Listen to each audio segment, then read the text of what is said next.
কিয়ামতে আমরা জান্নাতে যাওয়ার আগে কোন নবীর উম্মত জান্নাতে যেতে পারবে না। এটা কি যেমন তেমন কথা? কোন উম্মত জান্নাতে যাওয়ার আগে অন্য কোন নবীর উম্মতেরা জান্নাতে যেতে পারবে না।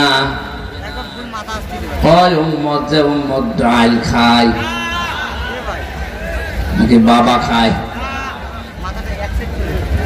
নবীজি ওই উম্মতের কথা বলেছেন, কুল্লু উম্মতি ইয়াদখুলুনাল জান্নাহ, আমার প্রতিটি উম্মত জান্নাতে যাবে, ইল্লা মান আবা, শুধু আবা বাদ দিয়ে।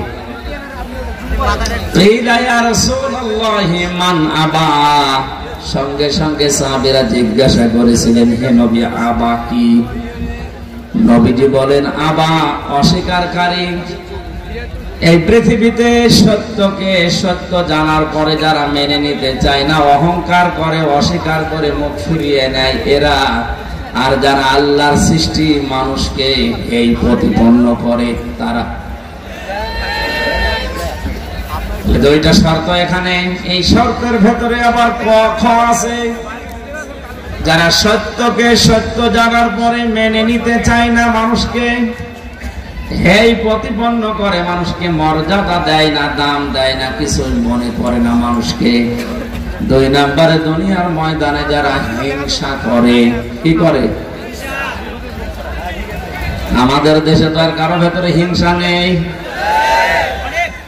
আমরা সবাই এই সত্যটা জানি যে হিংসা করলে পেছনের নেকি গুলো আল্লাহ সব কাটে, আগুন লাগলে যেভাবে ধ্বংস হয় ওইভাবে ধ্বংস হয়ে যায়। পৃথিবীর এই ছোট্ট জীবনের জন্য আমার বিশাল জীবন আখিরাত আমরা নষ্ট করব। আমি সহ যারা আছি আমাদের ভেতর থেকে যেন হিংসা বিদায় নেয়, বলেন আমিন। তাহলে ওই উম্মতের কথা নবীজি জানিয়েছেন, যারা সত্যকে প্রত্যাখ্যান করে না, জানার পরে সত্যের সামনে মাথা নত করে দেয়। সত্যকে সত্য বলে স্বীকার করার কারণে আবু বকর সিদ্দিক হয়েছিলেন। যে চার প্রকার মানুষকে আল্লাহ পুরস্কৃত করবেন, কোরআনে নাম দিয়েছেন, তার 3 নম্বরে হচ্ছে সিদ্দিক। অমাইয়ুতিল্লাহ ওয়ার রাসূলা ফাউলাইকা মা'আল্লাযীনা আন'আমাল্লাহু আলাইহিম মিনান নাবিয়্যিনা ওয়াস-সিদ্দীকিনা ওয়াশ-শুহাদা'i ওয়াস-সালিহিন ওয়া হাসুনা উলাইকা রাফীকা।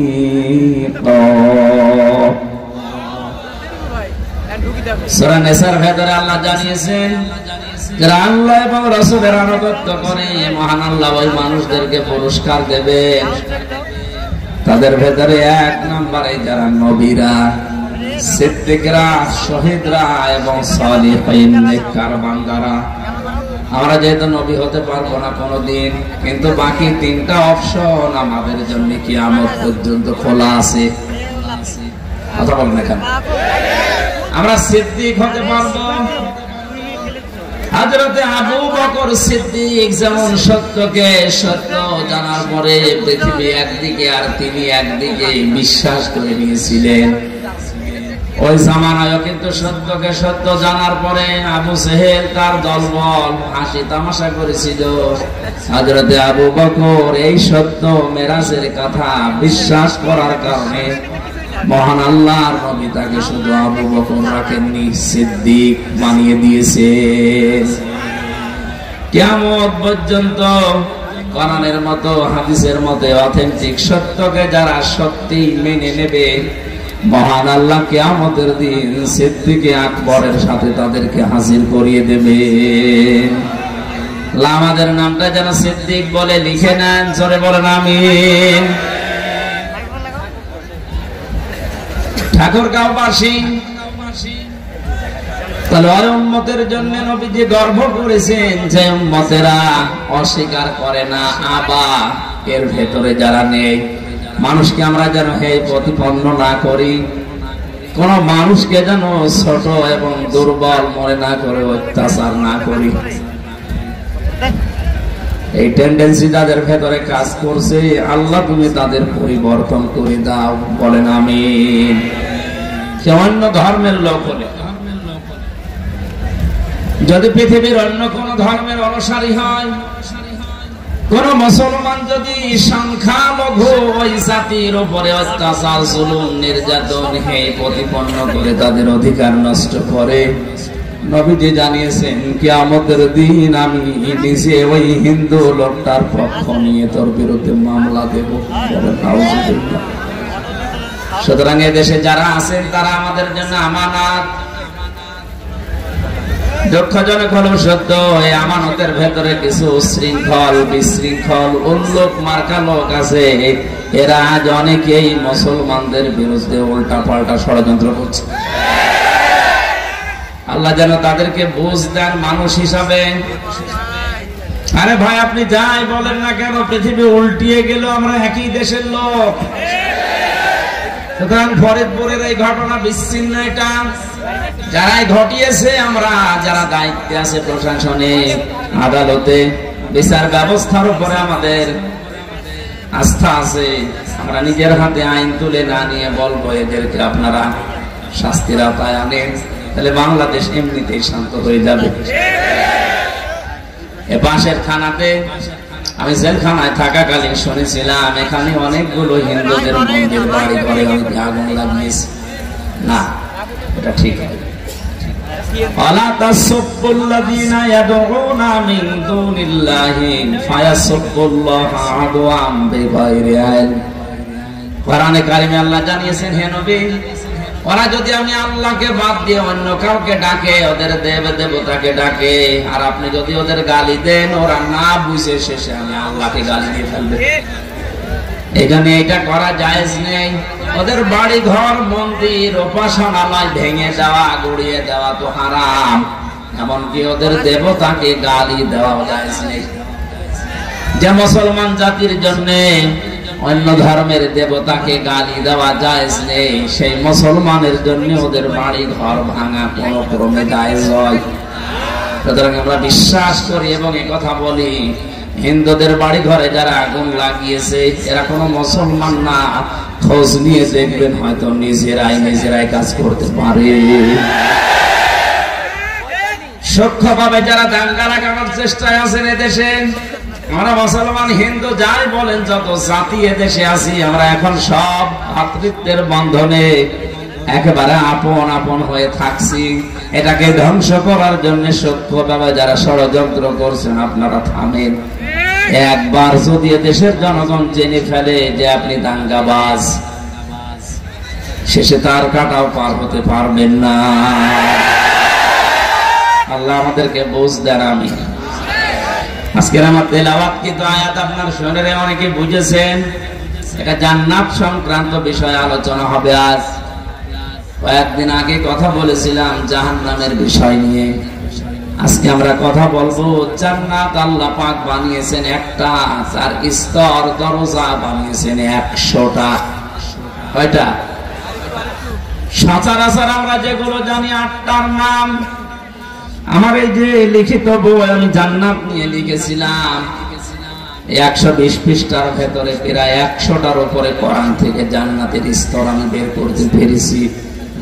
আজকে আমি আয়াত হিসাবে যতটুকু পড়েছি চেষ্টা চালাবো আমার এই জান্নাতের 8টা অন্তত দরজা দিয়ে কারা কোন কাজ করলে আল্লাহ তাদেরকে প্রবেশ করাবে, এটা যেন আমরা অন্তত সর্বোচ্চ যে দরজার নাম জান্নাতুল ফেরদাউস, এখানে দিয়ে যেতে পারি।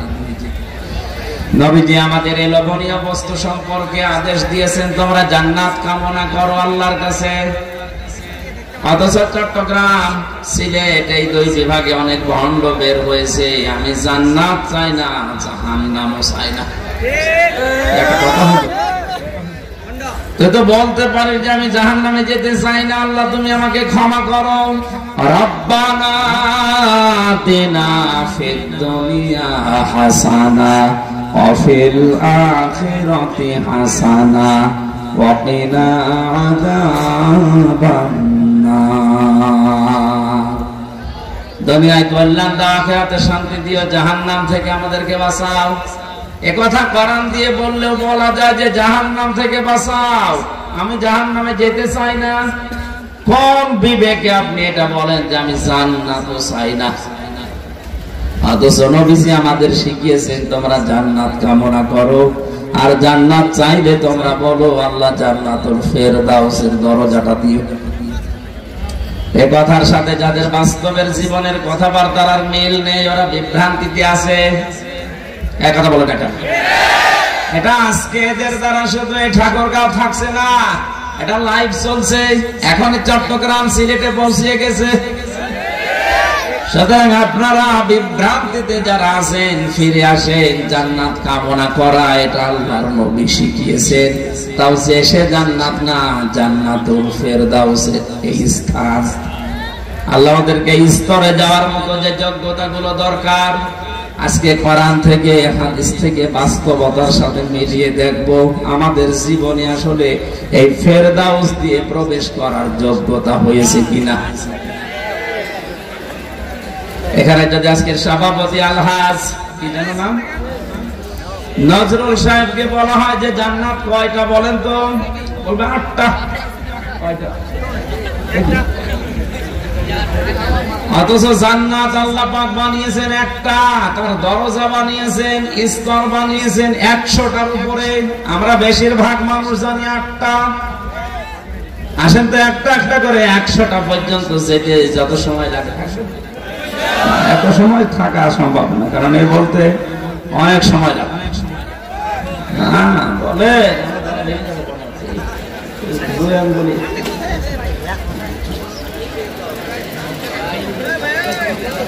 যেটা কামনা করার জন্য নবীজি আমাদের শিখিয়েছেন, যার নাম জান্নাতুল ফেরদাউস।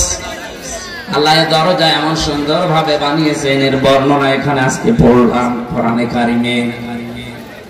সূরা কাহাফ 107 এবং 8 নম্বর আয়াত আল্লাহ জানিয়েছেন, ইন্নাল্লাযীনা আমানু ওয়া আমিলুস সালিহাত কানাত লাহুম জান্নাতুল ফিরদাউসি নুজুলা। বলেন আল্লাহু আকবার। খুব মনোযোগ দিয়ে শুনবেন।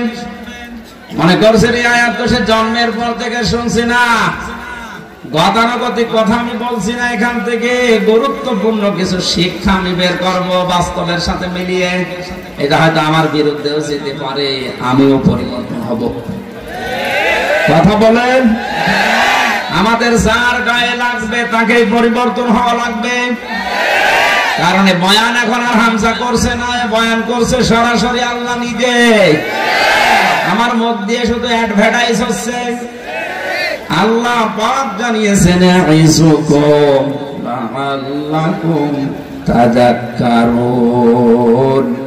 ওয়াজ তো করি আমি আল্লাহ, ওয়াজ কে করে? হামজা ওয়াজ করছে, ওয়াজ সরাসরি আল্লাহর, আমি শুধু অ্যাডভার্টাইজ করে শোনাচ্ছি। এজন্য মনে করবেন আল্লাহ নিজে এখানে ওয়াজ করছেন, আর আমার মুখ দিয়ে শুধু অ্যাডভার্টাইজ হচ্ছে।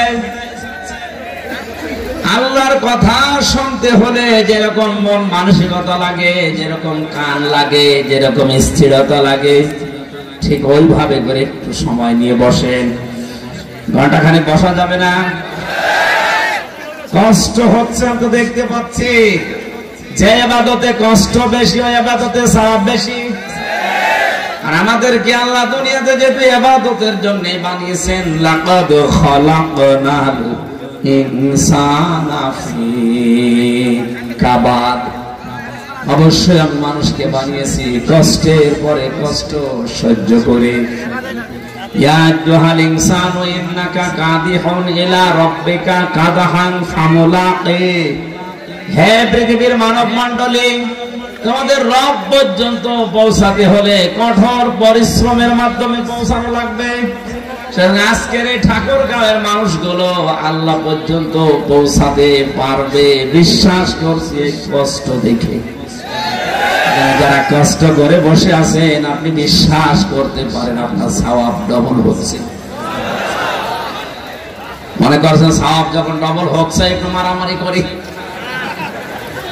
পরিবেশ আবার নষ্ট করলে যে আমলে সওয়াব বেশি, ওইটা নষ্ট হলে গুনাহ হবে ডবল। এদিকে হিসাব করে একটু কষ্ট সহ্য করেন। সূরা কাহাফ নামকরণ, ঐতিহাসিক প্রেক্ষাপট, শানে নজুলের যে বিষয়গুলো সব বলতে গেলে গরমে আমিও পারছি না, সব বাদ দিয়ে একবার আমরা তাফসিরে চলে যাই।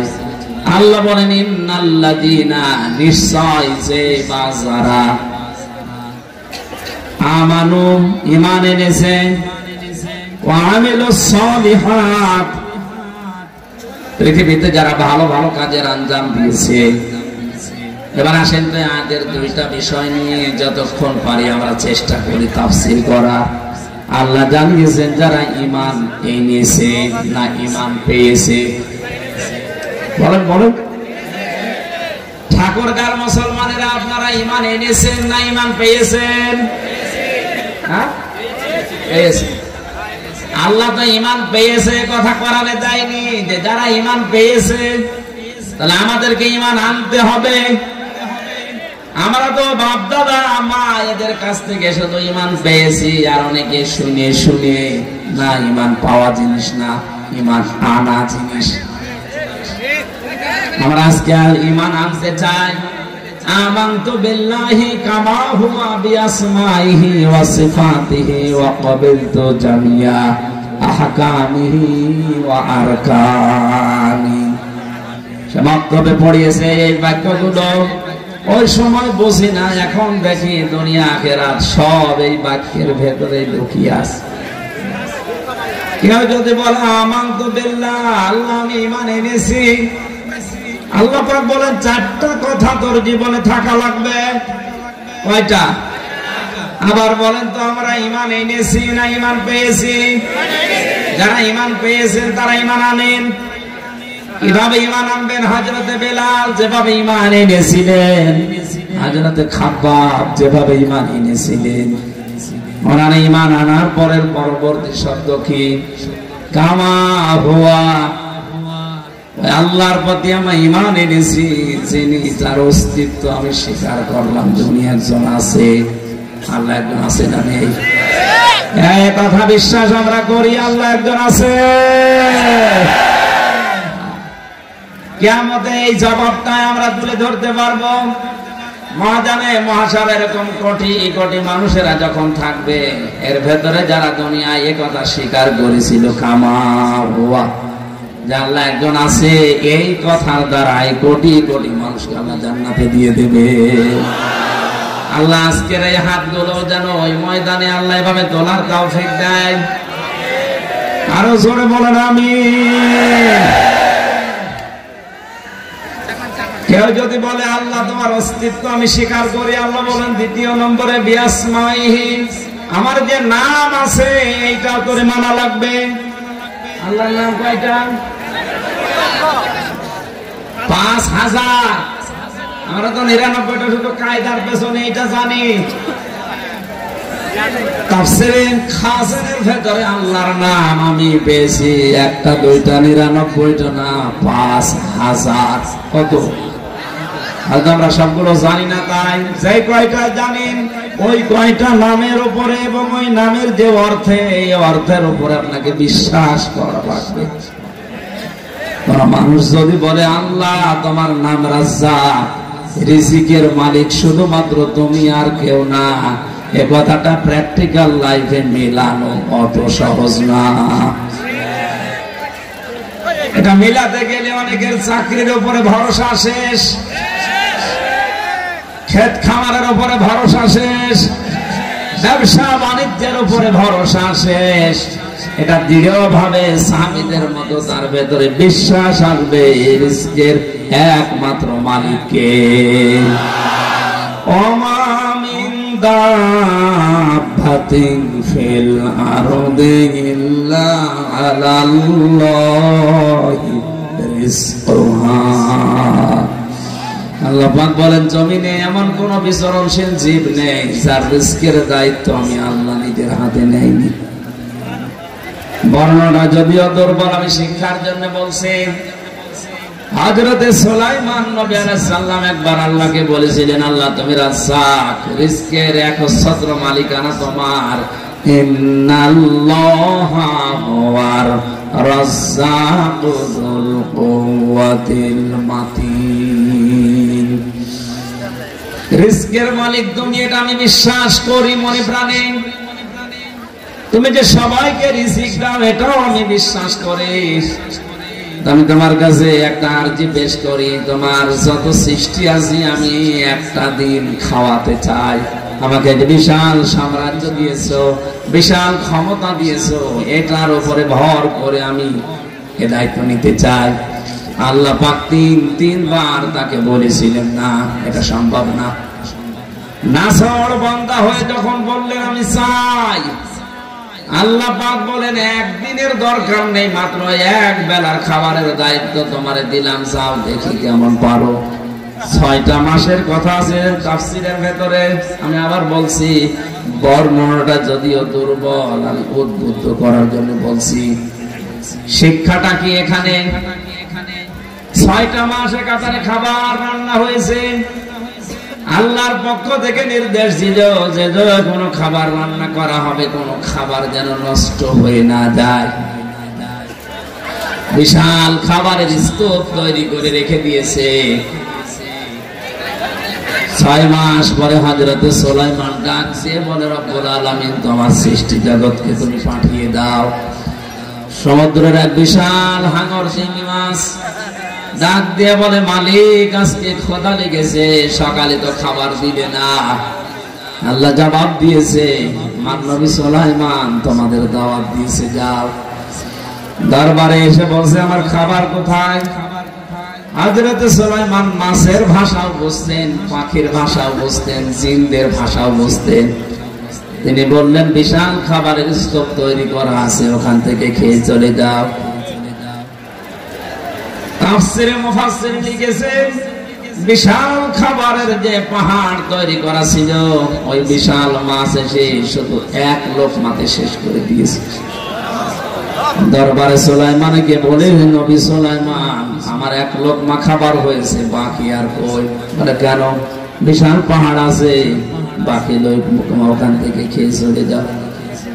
মাছ জবাব দিয়েছে, বাদশাহ যে খাবার ছিল ওটা আমার এক লোকমা হয়েছে, ওই রকম প্রতিদিন 3 লোকমা করে বিশাল সাগরে আল্লাহ আমারে খাবার পৌঁছায়।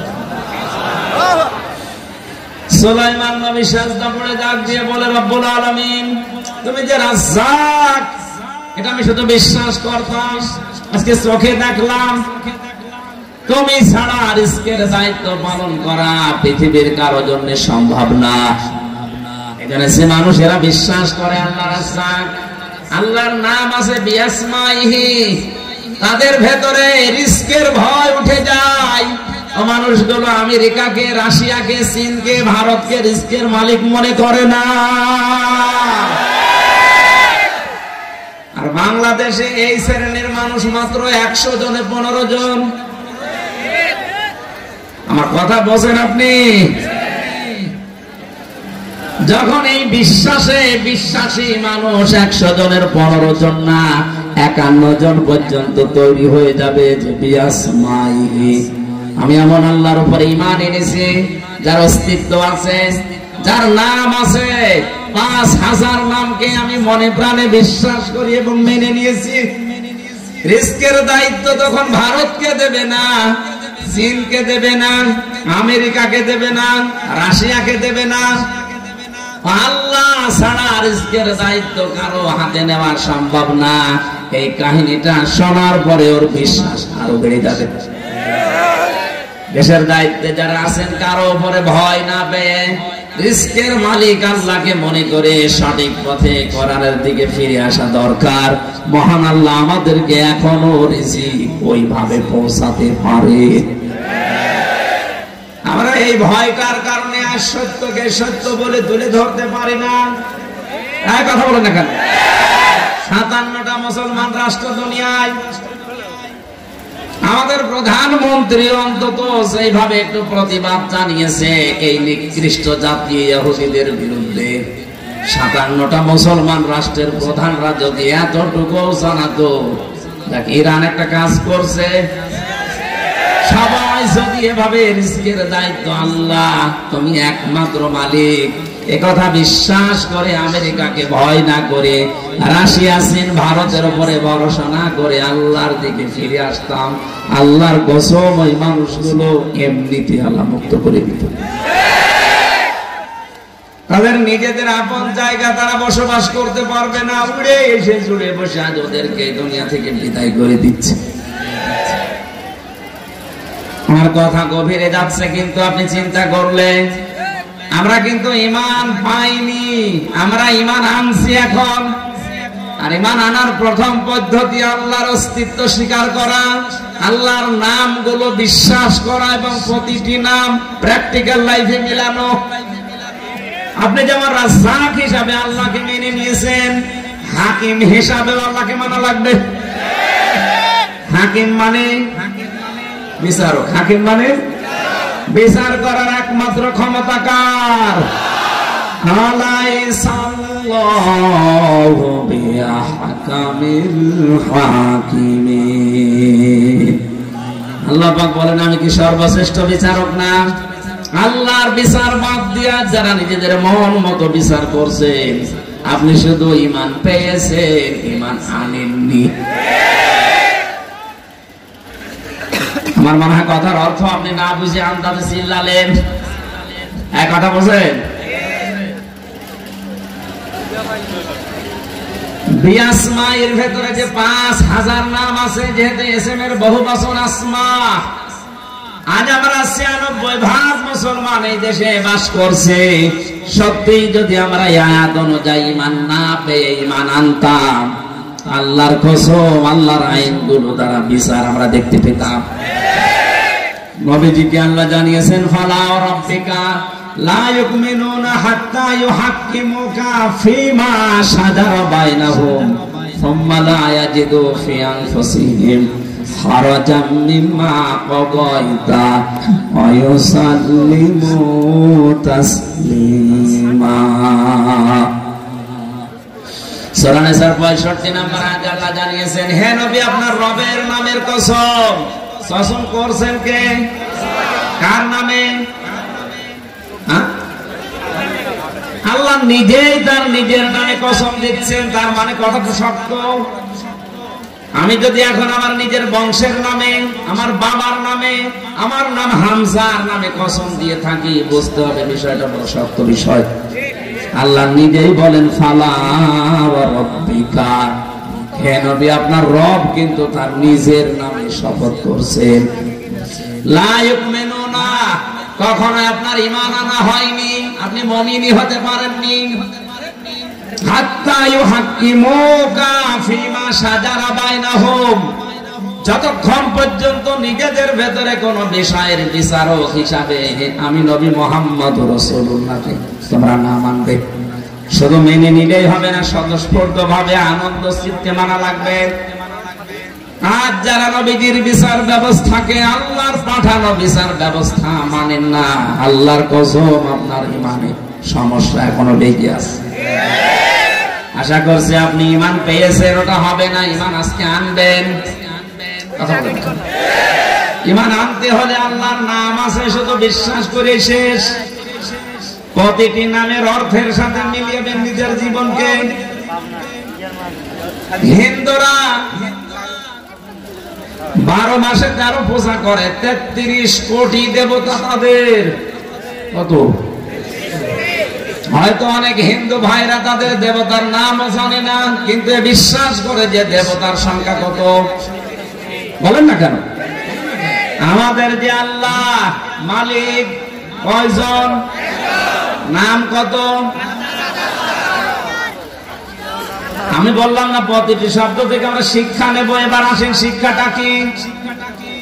যদিও এই রংপুর বিভাগের জন্য এটা প্রযোজ্য না, এটা রংপুর না, এটা রাজশাহী কি চট্টগ্রাম আর সিলেটে গেলে বলা যেত। আলিল্লাহিল আসমাউল হুসনা ফাদউ বিহা। ওয়াদারুল্লাযীনা ইউলহিদুনা ফি আসমাই সায়াজজাউনা মা কানু ইয়ামালুন। সূরা আরাফ 9 নম্বর পারা 13 নম্বর পৃষ্ঠা 4 নম্বর লাইনের 180 নম্বর 81 নম্বর আয়াত। এটা তাফসীরে ফি জিলালিল কোরআনে সাইয়্যিদ কুতুব লিখেছে। আল্লাহ পাক বলেন আমার অনেক নাম আছে, যে কোনো নামে পারো আমাকে ডাকো, কিন্তু সাবধান, আমার নাম যারা পরিবর্তন করে ফেলে, আমার নাম যারা ইলহাদ করে, উলট পালট করে, তাদের সাথে তোমরা আমাকে ডাকবা না। কে বলছে? সুতরাং আল্লাহ আল্লাহ বলতে বলতে যারা হো হো বলেন, তাদের সামনে মিলে মিশে আর ডাকা যাবে না। আল্লাহর নাম যারা পাল্টিয়ে অন্য নামে ডাকে, এক কথা বুঝতেছে? কিছুক্ষণ সুবহানাল্লাহ আলহামদুলিল্লাহ এরপরে শুরু করে দেয় ইয়া আলী বাবা, শাহ আলী বাবা, দয়াল বাবা, খাজা বাবা। এত স্পষ্ট কথাগুলো নাম ধরে বলার পরও যদি ঠাকুরগার মানুষগুলো না বোঝে, আমার মনে হয় এদের বিবেকের উপরে কুকুরে পোষা। আর কিভাবে বলা যায় বলেন তো? আল্লাহ নিজে বলছেন আমার অনেক সুন্দর নাম আছে, যে নামে পারো ডাকো, কিন্তু আমার নাম যারা উলট পালট করে ফেলে, আমার নামের সাথে যারা অন্য কিছু মিলায়, ইলহাদ মানে কি? উল্টা পাল্টা করে ডাকা, তাদের সাথে মিলে তোমরা আমি আল্লাহকে ডাকবা না। এই আয়াত আমি এখন বানালাম, বলেন আল্লাহর নাম আছে একটা দুইটা না, আমরা শুনলাম তাফসীরের ভাষা দিয়ে 5000। আপনার যদি মনে হয় যে আল্লাহ আল্লাহ বলতে কিছুক্ষণ ভালো লেগেছে, এবার আল্লাহ বলবো না রহমান বলবো, বলেন, কোনো অসুবিধা নেই। আপনি বলেন ইয়া রহমান ও ইয়া রহিম বলেন, অসুবিধা নেই। কিন্তু আল্লাহর নামের সাথে অন্য কাউকে আপনি মিলাতে পারবেন না। ইয়া খাজা, ইয়া খাজা, আল্লাহর কোনো নাম আছে? ইয়া আলী বাবা, ইয়া আলী বাবা কোনো নাম আছে? এমনকি চট্টগ্রাম বিভাগে অনেকে রাসূলের মহব্বতের নাম দিয়ে বিশ্ব নবীর নাম নিয়ে ওরা জিকির পর্যন্ত বানিয়ে ফেলেছে। ইয়া রাসূলুল্লাহ, ইয়া রাসূলুল্লাহ, ইয়া রাসূলুল্লাহ ডাকতেছে, কবিরা কোন হবে আপনার? রাসূলের নামে শুধু দরুদ পড়া যায়, জিকির করা যায় না। জিকির করা যায় কার নামে? আমি আবার বলছি, আমরা যারা ঈমান পাইনি, ঈমান এনেছি, তারা আমার আল্লাহর অস্তিত্বকে যেমন স্বীকার করলাম, আল্লাহর নাম আছে এইটাও স্বীকার করা, এবং প্রতিটি নামের সাথে আমার প্র্যাকটিক্যাল লাইফ মিলানো। আমি তো রাজ্জাক হিসাবে আল্লাহকে মেনে নিয়েছি, হাকিম হিসাবে আল্লাহকে মেনে নিয়েছি, রব হিসাবেও আমাকে আল্লাহকে মানা লাগবে। 3 নম্বরে কি বলেছিলেন? আমি এমন আল্লাহর উপরে ঈমান এনেছি যার শুধু গুণাগুণ নেই, গুণের কার্যকারিতা আছে। হিন্দু ভাইদের দেবতাদের নাম আছে, কিন্তু নামের কার্যকারিতা কিয়ামতের আগে আপনি দেখাতে পারবেন না। এখন যদি বলেন আমার ধর্মকে আপনি ছোট করছেন না, আপনি বাস্তবে মিলান। আমি যতটুকু বাস্তবে দেখেছি, এদিকে তাকান, মোনাজাতের পরে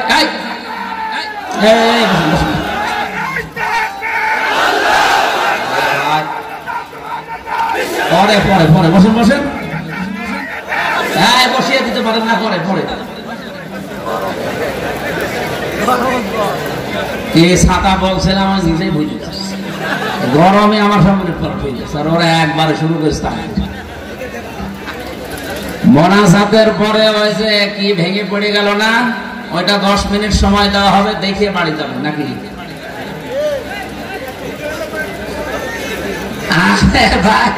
একটা বাঁশ ভেঙে পড়ে যাচ্ছে, এটা দেখার জন্য যদি আপনি কোরআনের আলোচনা বাদ দিয়ে ওইদিকে তাকাতে পারেন, আমার তো মনে হয় এখন যদি এমনি পরিমণি হেঁটে যেত, আপনি আমারে বাদ দিয়ে ওদিকে শুনেছেন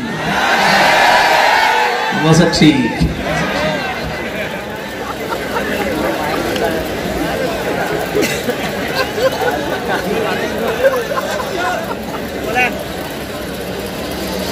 মুসলমান ভাইরা আমরা বোঝাচ্ছিলাম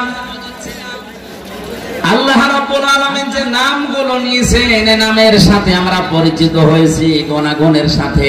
এক সাহাবী নবীজির কাছে আসলেন, নবীজি তাকিয়ে দেখেন তার কাঁধের উপরে একটা মূর্তি, তার নাক ভাঙা, মাটি দিয়ে মূর্তি বানিয়েছে নাক ভেঙে। নবীজি বললেন, তোমার এই দেবতা এই মূর্তির নাক ভাঙা কারণ কি? লোকটা বলে, ইয়া রাসূলুল্লাহ, এটা আমার মূর্তি না, এটা আমার দেবতা খোদা। এটা সব সময় আমি সঙ্গে রাখি, না জানি কখন কোন বিপদে পড়ি। বিপদ থেকে বাঁচার জন্য আমি সব সময় সাথে রাখি। হঠাৎ আমার প্রসাব পায়খানার প্রয়োজন দেখা দিয়েছে, খোদাকে নিয়ে তো আর পায়খানায় যাওয়া যায় না। এজন্য রাস্তার পাশে রেখে আমি কাম সারতে গেলাম, এসে দেখি ওর মাথা থেকে পা পর্যন্ত পুরা ভিজা। মনে করলাম খোদার গা ভিজা, না জানি কোন রহমত বরকতের পানি হবে। জহব্বা বের করে চাটলাম, খাইলাম, দেখে একটা ঝাঁজ কেমন গন্ধ গন্ধ টক টক লাগে। চিন্তা করলাম রহমতের পানি বরকতের পানি, টক টক লাগবে কেন? আর একদম ঝাঁজ এরকম একটা উৎকট উদ্ভট গন্ধ কেন?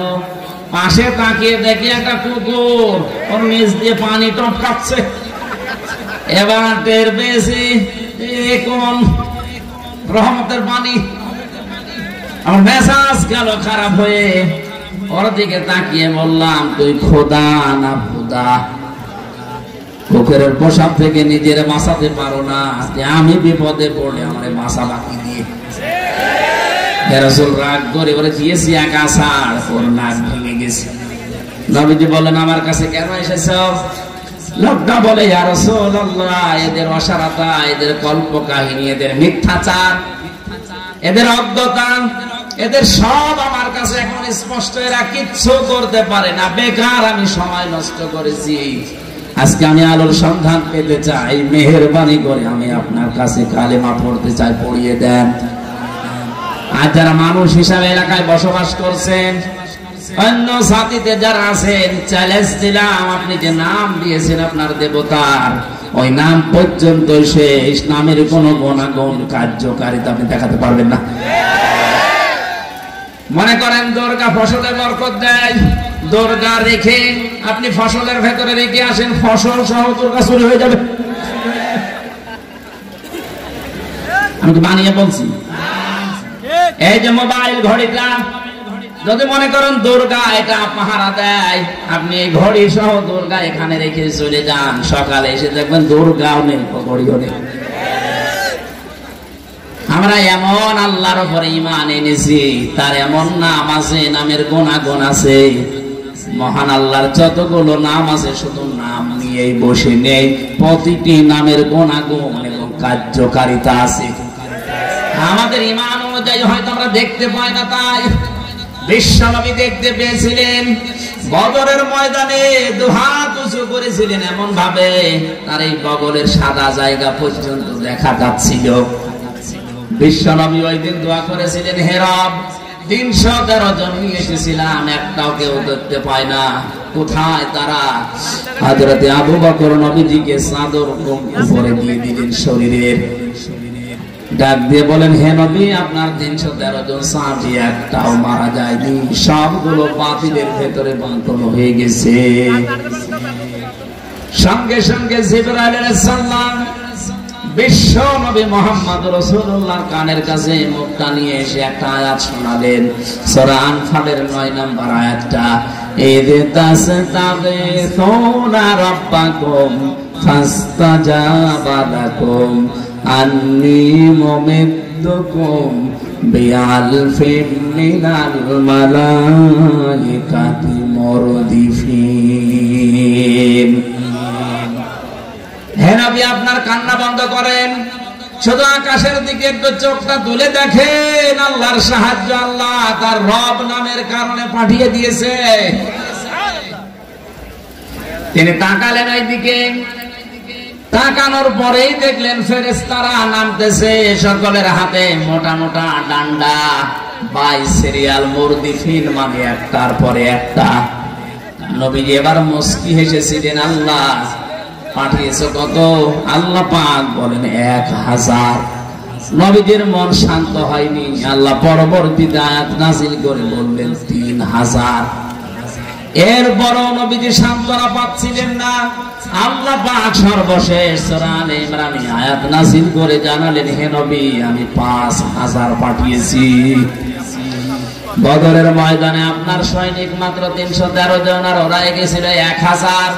আপনাকে আমি 1000ই দিয়েছিলাম, আপনার মনে আমি সুখ, শান্তি, স্বস্তি পাইনি। এই জন্য সর্বশেষ আপনাকে 3 থেকে 5000 ফেরেশতা সব সজ্জিত অবস্থায় একটার পরে একটা আমি আল্লাহ নামিয়ে দিলাম। ফেরেশতা যে নাযিল হয়েছিল তার বাস্তব প্রমাণ নবীজির কাফের ছিল ওই সময় এক চাচা হযরত আব্বাস।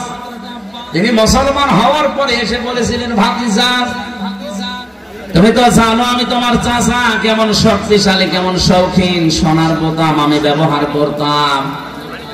ময়দানে তোমার যে সৈনিক গুলো আমি তো সবগুলো চিনি। নতুন নতুন কিছু সৈনিক আমি দেখলাম, যাদেরকে এর আগে কোনোদিন তোমার আশপাশে আমি ঘুরতে দেখিনি। নবীজি মিষ্টি হাসলেন, ডাক দিয়ে বলে, চাচা কার কথা বলেন? ওই যে ময়দানে আমি যখন যুদ্ধে লিপ্ত ছিলাম, তাকিয়ে দেখলাম পেছন দিক থেকে কে যেন এসে আমার ঘাড় ধরে উঁচু করে ফেলেছে। নবীজি বললেন, কি দেখলে? কাকে দেখলে চাচা? হঠাৎ করে বিশ্ব নবী মুহাম্মদুর রাসূলুল্লাহর কাছে জিবরাইল এসে একটা হাসি দিয়ে চলে গেছে। জিবরাইলের এই চিহ্নটা দেখার পরে নবীজির চাচা আব্বাস বলেছিলেন, ভাতিজা, এই যে কিছুক্ষণ আগে একটা সৈনিক দেখলাম, কোথায় গেল? এখন আর তো দেখতে পাই না। নবীজি বলেন, চাচা কাকে দেখলেন? ওটা সাধারণ সৈনিক না, ওটা আল্লাহর ফেরেশতা জিবরাইল। নিজে কমান্ডার হয়ে আজকে এই বদরের ময়দানে নাজিল হয়েছে। তার পেছনে আল্লাহ পাঠিয়েছে 5000 ফেরেশতা। যে সমস্ত কাফেররা মরে পড়েছিল, বিশ্ব নবী বদরের ময়দানে কোন দিনের জন্যও তিনি আগ্নি অস্ত্র ব্যবহার করেন নাই। অথচ যে সমস্ত কাফেরেরা মরা পড়েছিল, যে ওদেরকে কাছে যে দেখলেন অধিকাংশ গুলোর শরীর পুড়িয়ে গেছে। তার মানে ফেরেশতারা যে মোটা মোটা ডান্ডা নিয়ে নেমেছিল, ওটা ডান্ডা শুধু না, ওটা জাহান্নামের পোড়ানো রড ছিল। যার শরীরে লাগিয়েছে ওখানেই ও শেষ। নবীজির বিশ্বাস ছিল আল্লাহর উপরে, তার নামের উপরে, কার্যকারিতার উপরে। আল্লাহ বিশ্বাস অনুযায়ী পাঠিয়েছিলেন ফেরেশতা। আমাদের ওই পর্যায়ে যায় না, এই জন্য ফেরেশতাও আসে না, আমরা দেখতে পাই না। কিন্তু আমরা বিশ্বাস করি বদরের ময়দানে যে ফেরেশতা এসেছিল, শুধু বদরের জন্য না, এই যে তাস্তাগীসুনা, এটা মোসারে, বর্তমান, ভবিষ্যৎ, প্রেজেন্ট, ফিউচার, কিয়ামত পর্যন্ত আত্মা থাকবে। আমরা যদি আল্লাহর উপরে ঈমান আনতে পারি, সত্যি যদি তার অস্তিত্ব আমরা মেনে নিয়ে তার নামগুলো বিশ্বাস করে, কার্যকারিতা কিয়ামত পর্যন্ত আছে, এটা যদি সত্যি আমরা দেখাতে পারি, মহান আল্লাহ এখনো ফেরেশতা নাযিল করে সাহায্য করতে পারে। আল্লাহ আমাদেরকে কোরআনে কারিমের আয়াতের বাস্তব কিছু যেন দুনিয়ায় দেখান, বলেন আমিন।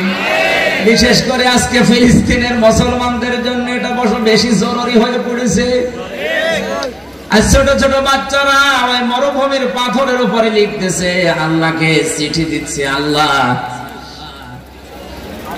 ওয়াজআলনি মিন লাদুনকা ওয়ালিয়্যা ওয়াজআলনি মিন লাদুনকা নাসীরা। হে আল্লাহ, আর পারা যায় না, সহ্যের বাইরে চলে গেছে। মা নেই, বাবা নেই, বড় ভাই নেই, বড় বোন নেই, সবাইকে ওরা মেরে ফেলেছে। আমি 2 বছর, 2.5 বছর, 3 বছরের বাচ্চা কি বুঝি? দুনিয়ায় কেউ যখন এগিয়ে আসে না, আমি তোমার কাছে চিঠি লিখলাম, মহান আল্লাহ তোমার পক্ষ থেকে তুমি আমাদের জন্য সাহায্যকারী পাঠাও। এই জন্যই মনে হয় আল্লাহ ইরানের মনটা একটু নরম করে দিয়েছে। বিশ্বের 57টা মুসলমানদের মন যদি এরকম একটু নরম আল্লাহ করে দিত, অন্তত এখনো যেভাবে সাহায্য করছে অনেকেই, প্রত্যেকটা মুসলিম রাষ্ট্র যুদ্ধবিমানের দাবি পূরণ করার জন্য সবাই কাশ্মীরের পাশে দাঁড়াতো, আমরা আজাদ কাশ্মীর পৃথিবীতে দেখতে পেতাম। মরণের আগে যেন এটা দেখতে পায় যে আজাদ হয়ে গেছে কাশ্মীর। বলেন, আল্লাহ পাক যেন এটা দেখে মরার তৌফিক দেন, বলেন আমিন। আমরা যদি আজাদ না হতাম, আমরা যদি মুক্ত হতে না পারতাম, কত কিছু আমরা আজ নিজেদের মন মতো করতে পারতাম না। আপনি টের পাচ্ছেন, ওরাও আজ মুক্ত হতে পারে না, আজাদ হতে পারে না, এই জন্য অনেক কিছু মন মতো করতে পারছে না। মানুষকে আল্লাহ বানিয়েছে মুক্ত জীবন দিয়ে। এটা পাখি না যে খাঁচার ভেতরে ভরে রাখবেন। হাত পা ডানা কাটা পাখির মতো শুধু ছটফট করছে।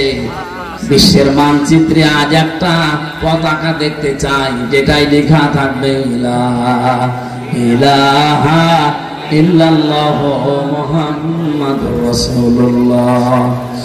ঈমান যারা এনেছে কথা বলবে, তারা আল্লাহর শুধু নাম বিশ্বাস করবে না, সিফাতিহি ওয়া ক্বাবিলতু জামিয়া আহকামিহি ওয়া আরকানিহি, আল্লাহর যত হুকুম আহকাম আছে আমি সব কবুল করে নিলাম, মেনে নিলাম। আল্লাহর যত আরকান আছে, রোকনের বহু বচন আরকান, যত খুঁটি আল্লাহ নাযিল করেছে এই পৃথিবীতে, আল্লাহর খুঁটি হচ্ছে 500। কয়টা? এই যে 1টা 2টা 3টা 5টা খুঁটি দেখতে পাচ্ছেন, এই প্যান্ডেল ঠিক রাখার জন্য, আল্লাহর বিধান এই পৃথিবীতে কায়েম রাখার জন্য 500 খুঁটি দরকার। ওই 500 খুঁটি আল্লাহ কোরআনে কারিমে দিয়েছেন। প্রতিটি খুঁটি আমি মেনে নিলাম, যেখানে খুঁটি দেখবো খুঁটির বাইরে আমি যাব না। এর নাম ঈমান আনা। এর নাম কি? আমরা ঈমান আসলে পেয়েছি, ঈমান আনতে পারি না। সেই ছোটকালে কায়দায় যেটা পড়িয়েছিল মক্তবে হুজুরেরা, আমানতু বিল্লাহি কামা হুয়া বিআসমাইহি ওয়া সিফাতিহি ওয়া ক্বাবিলতু জামিয়া আহকামিহি ওয়া আরকানিহি, এটার উপরে আমাদের বাকি জীবন যেন আমরা ঈমান এনে সেট করতে পারি, বলেন আমিন। এভাবে যারা সত্যি ঈমান আনবে, ওয়া আমিলুস সালিহাতি, 2 নম্বরে যে মানুষগুলো এই ঈমানের দাবি অনুযায়ী এই যে 500 নাম বিশ্বাস করেন, নামের কার্যকারিতা আছে মেনে নেন, এভাবে যারা ঈমান আনার পরে ভালো ভালো কাজের আঞ্জাম দুনিয়ায় দেবে, আমলের বাংলা কাজে পরিণত করে দেখাবেন। এখন সালিহাত বহু বচন আল্লাহ দিলেন, ভালো কাজ কোনটা? আমাদের এই বাংলাদেশ, ভারত, পাকিস্তান, এই সমস্ত দেশে আমরা অনেকেই মনে করি ভালো কাজ মানে শুধু নামাজ পড়া, রোজা রাখা, একটা বছর রাখা। ভালো কাজ মানে জিকির করা না। পৃথিবীর সব চাইতে ভালো কাজ হচ্ছে এই পৃথিবীর ময়দানে আল্লাহর বিধানকে ইজহার করা, প্রকাশ করা, বিজয়ী করার জন্য চেষ্টা করা। আনা আকিমুদ্দিন, দিন কায়েম করো, ওয়ালা তাতাফাররাকু ফি, এই বিষয়ে কোনো ফতোয়াবাজি করবা না। সুতরাং বাংলাদেশে আজ যারা দিন কায়েমের জন্য চেষ্টা সাধন না করে, এর বিরুদ্ধে আরো ফতোয়াবাজি করে, বুঝবেন এগুলো প্রকাশ্য দুশমন। ওদের জুব্বা যতই বড় থাক, ওদের দরবারে যতই মানুষ হোক, ওদের ঘন্টা যত বড় হোক, দিন কায়েমের বিরোধিতা যারাই করবে ওরা আল্লাহর শত্রু, রাসূলের শত্রু, আমাদের শত্রু। কারণ পৃথিবীর যত নবীর শরীয়ত দেখবেন, হয়তো কম বেশি কিছু পাবেন। এক নবীর শরীয়তে যেটা ফরজ ছিল, আর এক নবীর শরীয়তে সেটা নিষেধ ছিল। কথা বলে না কেন? কিন্তু দিন কায়েম করো এই শব্দটা পৃথিবীর যত নবী আল্লাহ পাঠিয়েছেন, প্রত্যেকটা নবীকে বলেছেন এটা ফরজ। ওয়ালা তাতাফাররাকু ফি, এই বিষয়ে কোনো ফতোয়াবাজি চলবে না। আর বাংলাদেশে অনেক আলেম নামে জালেম, যত ফতোয়া সব এই দ্বীনের মুজাহিদদের বিরুদ্ধে, ইসলামী আন্দোলনের বিরুদ্ধে ফতোয়া দেয়, আর ঈমানই চলে গেছে। আর ওরাই বলে যে ইসলামী আন্দোলন দুনিয়া যারা করে তাদের নাকি আকীদা ঠিক নেই, ওদের ওয়াজ শোনা যাবে না। এটা টাটকা নির্ভেজাল শয়তান। সূরা সূরার 13 নম্বর আয়াতে আল্লাহ দলিল দিয়েছেন 4 জন নবীর নাম দিয়ে। হযরত ঈসা নবী, হযরত মুসা নবী, হযরত ইব্রাহিম নবী, হযরত নূহ নবী, এত বড় বড় পাওয়ারফুল 4 জন নবীকে ডাক দেওয়ার পরে নবীকে বললেন, হে নবী, আপনাকে আমি ওহী করলাম আন আকিমুদ্দিন, আপনি আরজাই করেন দুনিয়াতে দিন কায়েম করবেন।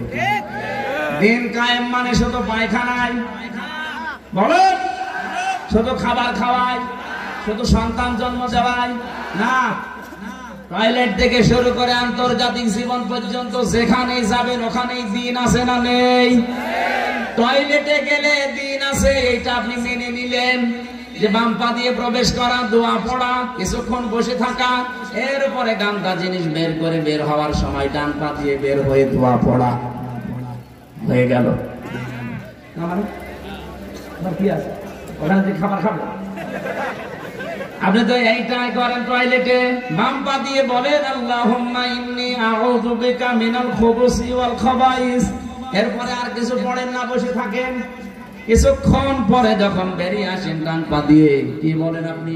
গফরানাকা, হে আল্লাহ আমি ক্ষমা চাই তোমার কাছে, এতক্ষণ তো তোমার জিকির আজকার করতে পারিনি 10-15 মিনিট, এজন্য আমি মাফ চাই।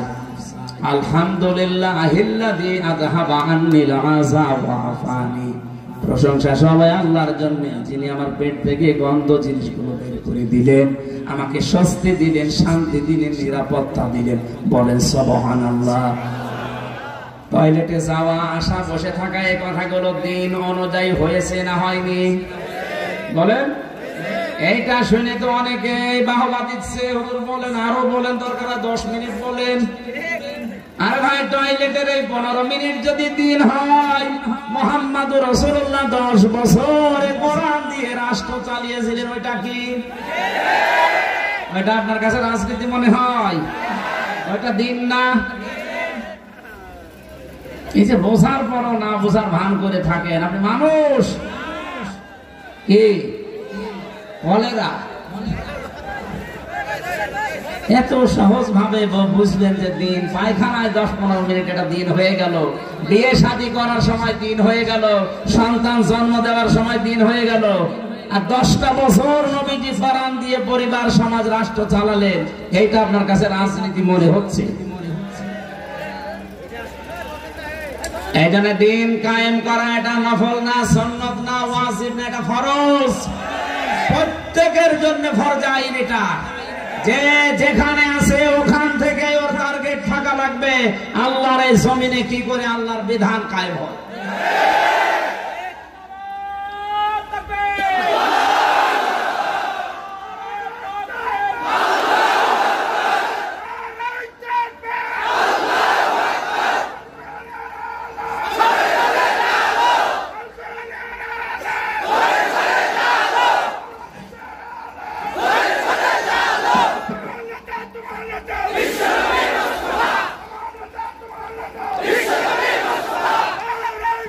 আলহামদুলিল্লাহ ভাই। তাহলে আমলে সালেহ বলতে আমাদের যে ভ্রান্ত ধারণাটা আছে, পৃথিবীর সবচাইতে বড় আমল হচ্ছে দিন কায়েম করার আমল। সাহাবায়ে কেরাম এইটা বুঝেছিলেন, এই জন্য 11 বছরের মাঝমধ্যে জীবন দিতে দ্বিধাবোধ করেননি। আর নবীর কাছে যে বলেছেন, হে নবী আপনারা আমার 2 ভাইকেই নেন। নবীজি বলেন, তুমি তো ছোট, মাপে বুঝতে চাও না। মাপে বুঝি না, তাতে কি হয়েছে? আপনি শক্তি পরীক্ষা করেন, দেখেন তো ওরা ভালো কাজ বলতে বুঝেছিল আল্লাহর জমিনে দিন কায়েম করা, আর আমরা এই কাজকে দুনিয়ার কাজ মনে করে, এই কাজকে রাজনীতি মনে করে অনেকের ছেলে মেয়ে স্ত্রী নিজেও যেতে চায় না, এদেরকেও যেতে চায় না। আমি আশা করছি আপনার এই ছোট কথা আপনি বুঝেছেন।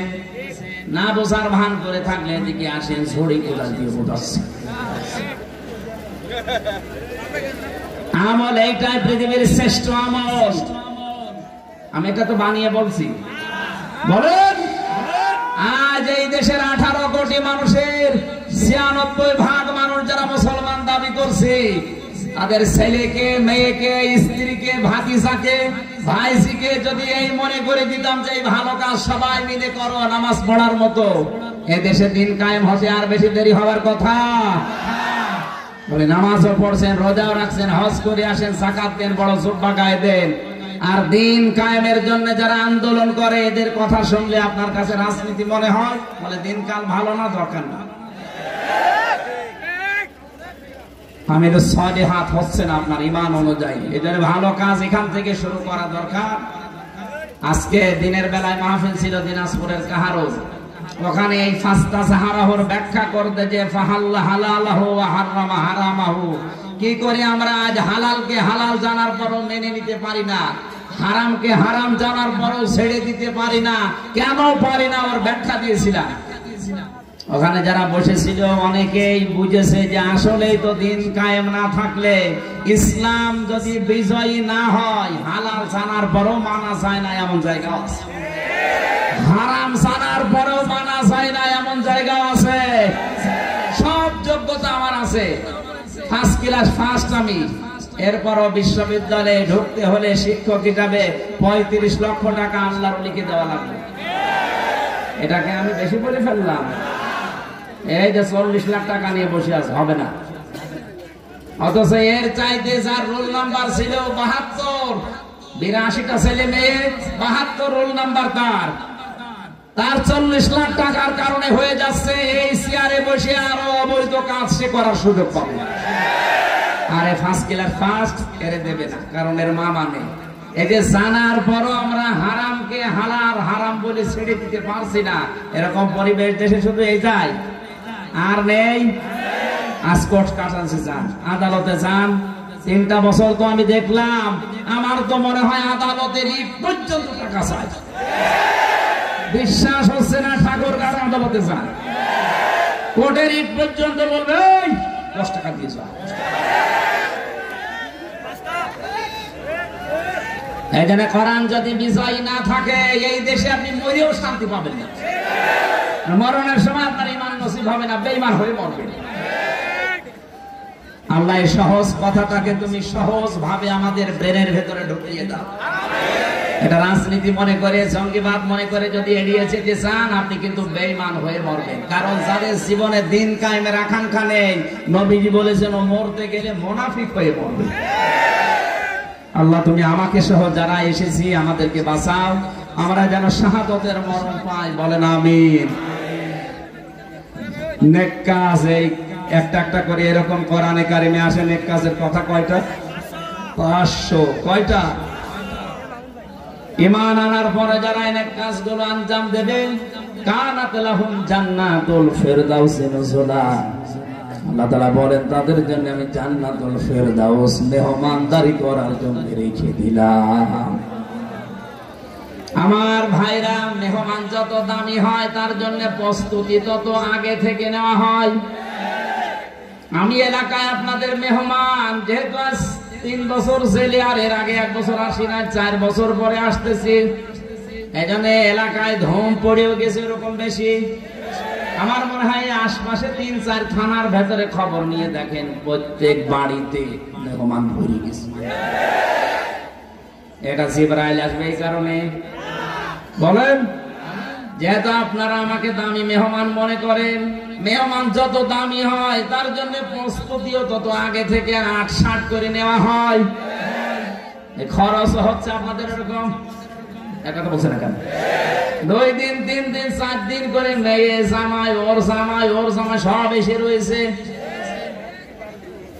পৃথিবীর শ্রেষ্ঠ মেহমান যিনি, মুহাম্মদুর রাসূলুল্লাহ সাল্লাল্লাহু আলাইহি ওয়াসাল্লামকে দিয়ে আল্লাহ জানিয়েছেন, হে নবী, ঈমান যারা আনবে, এর উপরে আমল করবে, এরা যেহেতু আমার শ্রেষ্ঠ মেহমান হয়ে গেছে, এদের মেহমানদারি যে নুজুলা, এর ব্যাখ্যায় আমি পড়েছি, এই মেহমানদের জন্য সর্বোচ্চ প্রস্তুতি 70টা গেট আমি আল্লাহ তৈরি করে রাখবো। প্রতিটি গেটে আমার 70,000 করে ফেরেশতা পাহারা দেবে। বিশাল বিশাল তোরণ বানানো হবে। ওয়াসিকাল্লাযীনা তাকাউ রাব্বাহুম ইলাল জান্নাতি যুমারা। বিশাল বিশাল গেট, ফেরেশতারা প্রতিটি গেটে দাঁড়িয়ে আছে। এই ফেরেশতারা আপনাকে দেখার পরে বলবে, আল্লাহর বান্দা চলো চলো, যেতে হবে। মনে করবেন যে প্রথম গেট যদি এত সুন্দর হয়, এই মনে হয় জান্নাতের গেট। যতটুকু ঢোল, যতটুকু ঘটি বাটি লোটা চায় আছে, ব্যাগপত্র নিয়ে বসে পড়বে মানুষ।